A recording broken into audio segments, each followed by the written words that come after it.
So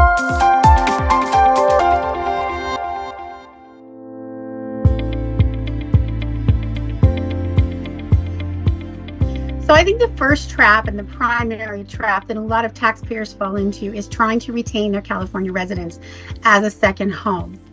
A lot of people become very attached to their home here and they think, well, I'll just keep it as a vacation home. Well, that's perfectly legal. It can create problems for you when it comes to proving residency issues. For example, if the home that you got in the new state is smaller and you spend fewer days there, they're going to realize that you didn't really move. The other home is your second home.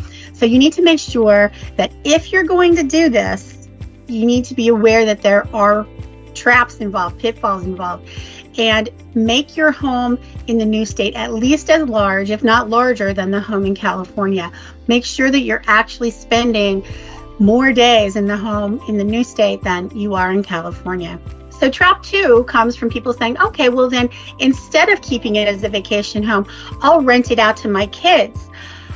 Renting to a related party is also a trap. The Franchise Tax Board is onto that. They know that, okay, I'm going to rent it to my kids and I'm just going to come visit them a lot.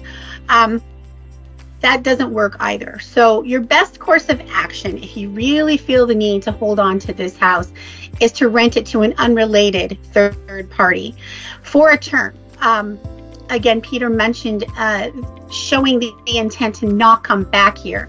If you're renting it month to month, if you're renting it to a relative, it doesn't completely cut off that intent to come back here. So that's the important thing, showing that you really don't intend to come back here. And the best way to do that is with a longer term rental agreement with a third party. I think the third trap that a lot of taxpayers fall into is retaining their employer or their business in California.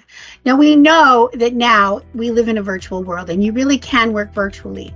I think the key here to avoid this trap is to make sure you are actually working virtually. You're not showing up to that office more often than you should be, and being physically present in California.